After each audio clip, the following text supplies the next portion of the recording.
नमस्कार, स्वागत है आपका हमारी खास पेशकश क्या खरीदे क्या बेचे में। मैं हूं विवेक मित्तल। अगर हम कल का बाजार देखें यानी कि सोमवार का बाजार देखें तो मार्केट में एक निचले स्तरों से जोरदार रिकवरी देखने के लिए मिली थी। सेंटीमेंट जब सोमवार का मार्केट खुला था तो नेगेटिव था। नेगेटिव दो वजहों से था। एक कि क्वांट म्यूचुअल फंड पर जो सेबी का सख्ती आई, जिसकी वजह से मार्केट में थोड़ा सा एक पैनिक क्रिएट हुआ। डर लगा मार्केट को कि कहीं ये मामला बड़ा तो नहीं है या ये कहीं और म्यूचुअल फंड्स पर तो नहीं जाएगा, तो उसकी वजह से मार्केट थोड़ा कॉशियस नोट पर खुलता हुआ दिखाई दिया। कॉशियस नोट पर खुलने के दूसरी रीज़न भी था कि ग्लोबल संकेत भी कोई बहुत ज़्यादा सपोर्टिव नहीं थे, जिसकी वजह से मार्केट में एक नेगेटिव शुरुआत देखने के लिए मिली। निफ्टी एक समय पर 120 अंक तक नीचे था, लेकिन वहाँ से एक जोरदार रिकवरी देखने के लिए मिली और मार्केट हरे निशान में भी आता हुआ दिखाई दिया। अगर कल के मार्केट में देखें तो कुछ एक शेयर्स जो कि मिड कैप कैटेगरी में थे, जहाँ पर कि अच्छी तेज उछाल देखने के लिए मिला, उसमें रूट मोबाइल, बीबीटीसी और साथ ही बॉम्बे डाइंग के शेयर थे, जहां पर कि अच्छी तेजी देखने के लिए मिली। तो हमने देखा कि पावर ग्रिड और सन फार्मा के शेयरों में निचले स्तरों से रिकवरी देखने के लिए मिली। तो मार्केट में कहीं ना कहीं एक स्ट्रेंथ तो है, इनहेरेंट स्ट्रेंथ तो है, लेकिन ये कितनी इनहेरेंट स्ट्रेंथ रहेगी, खासतौर से जबकि हमें पता हो कि एक्सपायरी वाला वीक है और कहीं ना कहीं मार्केट्स में ग्लोबल संकेत भी बहुत ज़्यादा सपोर्टिव नहीं है। साथ ही कुछ ना कुछ ऐसी खबरें भी अब मार्केट में आ रही हैं जो कि पॉजिटिव नहीं होती हैं, कई बार नेगेटिव खबरें भी होती हैं। इस सभी मुद्दों पर बात करने के लिए आज के बाजार पर क्या स्ट्रैटेजी होनी चाहिए, क्या निफ्टी और बैंक निफ्टी की रेंज रहनी चाहिए, इस पर बात करने के लिए हमारे साथ खास मेहमान जुड़ चुके हैं। हमारे साथ जुड़े हैं शरद मिश्रा .com के promoter Sharad Mishra sir. Sharad sir, hi, good morning sir. Thank you very much हमसे जुड़ने के लिए, अपना प्रीशियस टाइम देने के लिए। Thank you Vivek ji, thanks for inviting me on this show. Sir, अगर मैं देखूं तो कल जिस तरह का मार्केट देखने के लिए मिला, जहां पर कि एक समय थोड़ा सा मार्केट कॉशियस नोट पर था और एक अच्छी रिकवरी आपने देखी, सर क्या डेटा पॉइंट्स थे जो कि आपको लगा कि इन लेवल्स के नीचे मार्केट शायद सपोर्ट लेगा और यहां से एक तेज रिकवरी आनी ही थी? और आज के सत्र के लिए किस तरह की निफ्टी की रेंज देख रहे हैं? जी विवेक जी, देखिए जिस तरह का डेटा बना हुआ है, अगर आप देखेंगे तो कहीं ना कहीं 56% लगभग एफआईआई का लॉन्ग पोजीशन है और कॉल राइट करके गए थे कहीं ना कहीं एफआईआई। तो जब कॉल राइट करते हैं तो कहीं ना कहीं नीचे की तरफ बाजार में एक बार शॉर्ट कॉल कवर करके एक बार शॉर्ट पुट बिल्डअप होता है, जिसके बाद हमें दोबारा ऊपर की तरफ एक बार बाजार देखने को मिलता है। यहाँ पर एक चीज बहुत इंपॉर्टेंट है विवेक जी की, देखिए जिस तरह का हमें यूएस से डेटा में देखने को मिला मंडे को, देखिए ये डेटा बहुत इंपॉर्टेंट है विवेक जी। अगर मंडे को देखें तो सेंट्रल बैंक के पॉलिसी मिनट्स आए थे, तो उसमें डिस्कशन जिस तरह का बेसिकली रहा वो बॉन्ड बाइंग को टेपर करना, और ये बात कहीं ना कहीं डिस्काउंट हो रही है कि जो इंटरेस्ट रेट्स हैं वो थोड़ा लंबे समय तक ऊंची दरों पर बने रहेंगे, जिसकी वजह से आप देखिए डॉलर में देखिए किस तरह का एक बार में ट्रैक्शन देखने को मिला है। और ये चीज कहीं ना कहीं निफ्टी बैंक निफ्टी पे मुझे अभी भी लगता है कि बेस थोड़ा निफ्टी बैंक निफ्टी पे नीचे की तरफ है। मुझे लगता है थोड़ा सा कहीं ना कहीं हो सकता है ट्रेंड इंटैक्ट है, बुलिश ट्रेंड इंटैक्ट है, बट मुझे लगता है बेस कहीं ना कहीं नीचे की तरफ थोड़ा होना चाहिए थोड़ा, इसलिए एग्रेसिव लॉन्ग्स नहीं लेने चाहिए। मुझे लगता है 50-370 का जोन है बैंक निफ्टी में, मींस 50-400 के आसपास, 50-500 के आसपास पुट राइटर का बेस है, तो यही बेस बनता है निफ्टी का। सिमिलरली ऊपर की तरफ देखें तो 52,450 पे कॉल राइटर का प्लेसमेंट है, तो वहां तक एक ऊपर का लेवल देखने को मिलता है, तो ये रेंज रहेगी बैंक निफ्टी की। सिमिलरली अगर आप निफ्टी में देखें तो करीब 23,126 से 23,270, मैं फिर रिपीट कर रहा हूं, 23,126 से 23,270 ये वो जोन है जहां पर पुट राइटर का बेस है, मींस 23,100 से लेकर 23,300 तक अच्छा पुट राइटर का बेस है, और ऊपर 23,890 24,000 पर कॉल राइटर का बेस है, तो ट्रेंड इंटैक्ट है। लेकिन अगर अभी आप लॉन्ग में हो सकता है आप उसमें ट्रैप हो जाए, तो इसलिए थोड़ा सा बेस नीचे की तरफ रखिए, एक बार इतनी पोजीशन रखिए कि अगर आपको नीचे एवरेज आउट करना पड़े तो आप कर पाए। बिल्कुल। तो यहाँ पर आज के बाजार में निफ्टी की रेंज पहले सर ने जो बताया बड़ी इंपॉर्टेंट है, क्योंकि इस समय सर इसको ये मान लें कि एफ एंड ओ एक्सपायरी का वीक है, तो ये रेंज एक ब्रॉडर वे में इस वीक के लिए ही वैलिड रहेगी, खासतौर से थर्सडे तक हम ये मान सकते हैं? बिल्कुल विवेक जी, बिल्कुल, ये थर्सडे के हिसाब से ही है। बेसिकली क्या है, जैसे ही आप एक्सपायरी के आसपास आते हैं वोलेटिलिटी आईवी एक्सपेंशन होता है, और तो वो चीज आपको कहीं ना कहीं प्राइस एक्शन में भी उस तरह की वोलेटिलिटी देखने को मिल सकती है।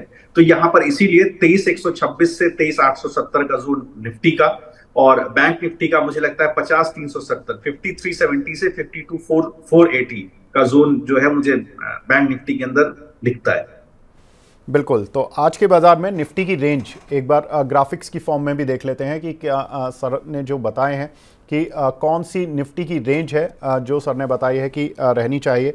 तो 23,125 से 270 की रेंज यहाँ पर एक तरह से आपको बाय साइड पर चले जाना है, और 23,670 से 870 की जो रेंज होगी वहाँ पर आपको कहीं ना कहीं प्रॉफिट बुक करना है। वहीं बैंक निफ्टी की रेंज किस तरह की रहेगी? बैंक निफ्टी की रेंज 50,370 से 670 की बीच में। यहाँ पर आप अगर कुछ बाय इनिशिएट करना चाहते हैं कर सकते हैं, या शॉर्ट कवर करना चाहते हैं अपने कर सकते हैं। 52,470 के आसपास आपको सप्लाई मिलेगी, यानी कि प्रॉफिट बुक करने का मौका भी मिल सकता है। और अगर आपकी कोई पोजीशन भी नहीं है, आपके पास बैंकिंग शेयर है, तो वहाँ पर सप्लाई साइड आपको फेस करनी पड़ सकती है, ऐसा सर बता रहे हैं। सर ये तो बात रही निफ्टी बैंक निफ्टी की रेंज की, लेकिन अगर हम देखें तो कौन से ऐसे सेक्टर होंगे आज के सत्र के लिए या अगले 2-3 दिन के लिए जो आपकी रडार पर हैं, जहां पर कि आप लॉन्ग शॉर्ट, पहले मैं शॉर्ट से शुरू करूंगा कि कहां पर आपकी शॉर्ट पोजीशंस आप बनाना चाहेंगे कि ये 2 सेक्टर है, इनमें मैं कुछ शॉर्ट भी बना लेता हूं, क्योंकि अब मार्केट उतना सपोर्टिव नहीं है कि वन साइडेड आपको मूव दे रहा है। विवेक जी, अगर आप मेटल को देखें और प्राइवेट बैंकिंग को देखें, प्राइवेट बैंकिंग में मैं आईसीआईसीआई और एचडीएफसी को हटा देता हूं थोड़ी देर के लिए, और एक दो PSU banks, bank of Baroda, Canara को हटा देता हूं, तो अक्रॉस प्राइवेट बैंकिंग आप देखें तो कहीं ना कहीं शॉर्ट बिल्डअप बना हुआ है। हमें वहां पर एक बार शॉर्ट्स देखने को मिल रहा है। सिमिलरली अगर आप मेटल स्पेस में देखें तो कहीं ना कहीं हमको शॉर्ट देखने को मिल रहा है। यहाँ पर एक बार मैं जरूर कहना चाहूंगा कि फ्राइडे को कहीं ना कहीं यूएस के पीएमआई नंबर्स आएंगे, और कहीं ना कहीं आप देखें तो यूएस में ऑलरेडी एक बार थोड़ी सी नर्वसनेस है। अगर आप इंडाइसेस में भी देखें तो हो सकता है प्रॉफिट बुकिंग आपको देखने को मिल जाए। थोड़ा सा कॉशियस रहने की जरूरत है। मैं ये नहीं कह रहा कि ट्रेंड इंटैक्ट नहीं है, बुलिश ट्रेंड इंटैक्ट है, लेकिन थोड़ा सा कॉशियस रहने की जरूरत है। तो मेटल और प्राइवेट बैंकिंग में मुझे लगता है शॉर्ट बिल्डअप है। इसके अलावा अगर आप देखें तो कहीं ना कहीं फाइनेंशियल सर्विसेज और रियल्टी में कुछ ऐसे सिलेक्टिव स्टॉक्स हैं जहां पर एक बार हमको लॉन्ग बिल्डअप अभी भी देखने को मिल रहा है। तो यहाँ पर बाय ऑन डिप्स की स्ट्रेटेजी हमें फाइनेंशियल सर्विसेज और रियल्टी में देखने को मिलेगी। बिल्कुल। तो सर ने बताया कि कहाँ पर आपको थोड़े से अगर आप प्रॉफिट बुक करना चाहते हैं या शॉर्ट बिल्डअप कहाँ पर देखने के लिए मिल सकता है, तो मेटल है और प्राइवेट बैंक्स है। सर ने उसमें एक दो नाम हटा दिए कि इन एक दो प्राइवेट बैंक्स में आपको शॉर्ट नहीं करना है, लेकिन अगर आपको लॉन्ग करना है तो लॉन्ग करने के लिए भी सर ने 2 सेक्टर बता दिए हैं। वो है एक तो फाइनेंशियल सर्विसेज और दूसरा है रियल एस्टेट। अब थोड़ा सा कंफ्यूजन ये हो जाता है कि प्राइवेट बैंक्स शॉर्ट साइड पर जा रहे हैं और लॉन्ग साइड पर फाइनेंशियल सर्विसेज आ रहा है। तो सर इस भ्रम को दूर कर दीजिए, कौन से ऐसे काउंटर हैं जो कि आप बाय ऑन डिप्स करेंगे? जी, तो देखिए ऐसा है कि बिल्कुल सही है। ये भ्रम इस तरह का बना हुआ है। आप ये देखिए कि अगर छोटे और मंझोले बैंक्स को देखें आप, तो उनको आप वहां पर शॉर्ट्स बने हुए हैं। अगर आप देखें बैंकिंग के अंदर आरबीएल है, इसके अलावा सीयूबी है, फेडरल बैंक है, बंधन बैंक है, आईडीएफसी है, इस तरह के बैंकों में आपको शॉर्ट बिल्डअप मिल रहा है। लेकिन वहीं अगर आप फाइनेंशियल्स में जाएं, तो अगर आप होम फाइनेंस सेक्टर में जाएं, कैंपेन होम जाएं, श्रीराम होम फाइनेंस जाएं, या किसी और तरह के डाइवर्सिफाइड फाइनेंस में, चोला फाइनेंस में जाए, मन्नापुरम में जाए, तो यहाँ पर आपको कहीं ना कहीं लॉन्ग बिल्डअप देखने को मिल रहा है। तो सिलेक्टिव पॉकेट, इसलिए मैंने बोला फाइनेंशियल्स में भी आपको लॉन्ग बिल्डअप देखने को मिल रहा है। तो थोड़ा सा कॉशियस रहे अपनी पोजीशंस में। जिन स्टॉक्स में लॉन्ग बिल्डअप है वहां बाय ऑन डिप्स की स्ट्रेटेजी रखें, जहां शॉर्ट बिल्डअप है उनको थोड़ा भी लॉन्ग साइड पर अवॉइड करें। बिल्कुल। तो यहाँ पर कुछ एक शेयर्स जो सर ने बता भी दिए हैं, सेक्टर बता दिए हैं जहाँ पर कि आपको पोजीशंस बना लेनी चाहिए on the long side, on the short side. Sharad sir, ये थर्सडे तक अगर हम बात करें, क्योंकि जनरली ऐसा ट्रेंड देखा जाता है कि जब एक पर्टिकुलर मंथ में इंडेक्स जब शुरुआत के 20 दिन में चल जाता है तो लास्ट के 5 दिन में अक्सर थोड़ा सा प्रॉफिट बुकिंग का भी जोन मार्केट को झेलना पड़ता है। अगर ये मार्केट मान लीजिए बृहस्पति तक ये प्रॉफिट बुकिंग थोड़ी बहुत आ भी जाती है, तो क्या एक ट्रेडर को, एक पोजिशनल ट्रेडर को जुलाई की सीरीज के लिए ऑन द पॉजिटिव साइड जाना चाहिए, या ये सोचते हुए जाना चाहिए कि हम ऑलरेडी बढ़ चुके हैं काफ़ी, तो प्रॉफिट बुकिंग ग्रेजुअली करते जाएं, अब नई पोजीशन नहीं बनाए? किस सोच के साथ जाना चाहिए सब? जी देखिए, मुझे ऐसा लगता है कि यहाँ पर अगर जुलाई सीरीज के लिए आप जा रहे हैं तो ये बहुत जरूरी होगा कि कहीं ना कहीं निफ्टी में 50 डे एक्सपोनेंशियल मूविंग एवरेज और सिमिलरली बैंक निफ्टी में कहीं ना कहीं 20 day exponential moving average sustain होना चाहिए। क्योंकि जिस तरह की बुलिशनेस हमें देखने को मिल रही है, एक प्रॉफिट बुकिंग बिल्कुल बनती है, बहुत हेल्दी प्रॉफिट बुकिंग आ सकती है यहाँ पर। तो इन्वेस्टर्स को ये और ट्रेडर्स को ये ध्यान रखना चाहिए कि जब हम नेक्स्ट एक्सपायरी में जाएंगे तो किन एक स्टॉक्स में लॉन्ग अनवाइंडिंग नहीं है लेकिन एक प्रॉफिट बुकिंग हमें देखने को मिल रही है, वहां पर दोबारा लॉन्ग बिल्डअप आपको देखने को मिलेगा। जहां शॉर्ट बिल्डअप हो वो आपको अवॉइड करना होगा।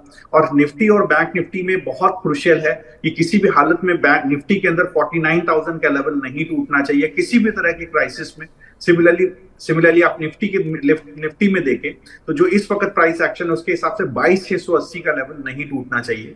तो ये दो लेवल अगर आपके इंटैक्ट रहते हैं और अगर आप इसको और भी थोड़ा सा वो करें तो मैं 50 डे एक्सपोनेंशियल मूविंग एवरेज आप ट्रैक कर पाते हैं तो 50 डे एक्सपोनेंशियल मूविंग एवरेज आपका निफ्टी में और 20 डे एक्सपोनेंशियल मूविंग एवरेज आपका बैंक निफ्टी में नहीं टूटना चाहिए। ये चीजें एक बार और विवेक जी ध्यान देने वाली बात है, यूएस से बहुत इंपॉर्टेंट क्यूज आएंगे इस वीक के एंड में, तो वो भी चीजें थोड़ा सा ध्यान रखनी पड़ेगी। यहाँ पर एक सेक्टर बहुत इंपॉर्टेंट हो जाता है वो है निफ्टी आईटी। मुझे लगता है कि किसी भी तरह की गिरावट अगर निफ्टी में हमें देखने को मिलती है तो निफ्टी आईटी में हमें एक बुलिश ट्रेंड देखने को मिल सकती है। क्योंकि जिस तरह का आप देखें एक्सेंचर के अगर आप रिजल्ट्स देखें तो जिस तरह का जेन एआई के डील्स में मोमेंटम देखने को मिला है तो जेफरीज ने अपना एक व्यू दिया है कि जब कि कहीं ना कहीं जहां पोटेंशियल बेनिफिट्स हैं वहां पर जो है डिस्क्रिशनरी एक्सपेंडिचर आ रहा है तो निफ्टी आईटी के लिए बुलिश है। चार्ट्स पर भी दिख रहा है, अगर आप वीकली चार्ट्स को देखें तो बहुत अच्छे से पिछले एक वीक में एक पॉजिटिव डाइवर्जेंस बना हुआ है, correct order of moving averages बना हुआ है। मुझे यहां से पोजिशनली अगर आप एक क्वार्टर लेके चले तो 10-1% का मूव निफ्टी आईटी में आता हुआ जरूर दिखाई दे रहा है। बिल्कुल, तो निफ्टी आईटी में सर को मूव दिख रहा है एक मीडियम टर्म के लिए और करीब ये मूव छोटा नहीं है, करीब 10% का मूव है जो कि निफ्टी की रेंज को भी हिला सकता है और पूरे मार्केट को हिला सकता है। क्योंकि निफ्टी आईटी का हमने एक मूव फ्राइडे के सेशन में देखा भी था जिसने की कोशिश की थी एक्सेंचर के रिजल्ट्स के बाद, जब 1000 पॉइंट निफ्टी आईटी ऑलमोस्ट ऊपर आ गया था।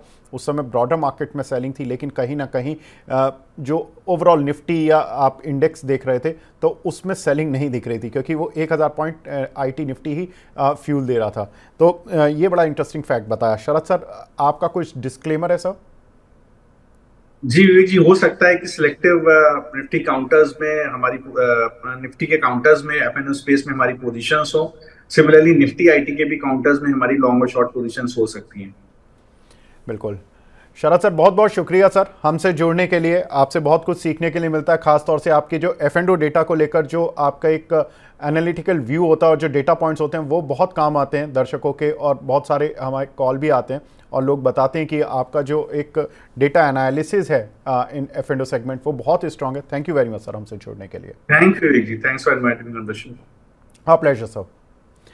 तो ये थे शरद मिश्रा सर जिन्होंने की बताया कि आज के मार्केट में आपको किस रेंज पर काम करना चाहिए, कहां पर निफ्टी आता है तो प्रॉफिट बुक करना चाहिए, कहां पर बैंक निफ्टी आता है आपको प्रॉफिट बुक करना चाहिए। अगर गलती से इस पूरे वीक में थर्सडे तक निफ्टी या बैंक निफ्टी थोड़ा गिर जाता है, तेज कोई प्रॉफिट बुकिंग आ जाती है, तो आपको किन लेवल से बाय शुरू कर देना चाहिए। तो निफ्टी की रेंज भी बताई सर ने, बैंक निफ्टी की भी रेंज बताई जहां पर कि आपको किन लेवल्स पर बाय और सेल दोनों ही करना चाहिए, कौन से सेक्टर पर आपको लॉन्ग शॉर्ट जाना चाहिए, कौन से काउंटर्स में बाय डिप्स रखना चाहिए। तो फिलहाल इस खास पेशकश को यहीं पे विराम देते हैं। नमस्कार।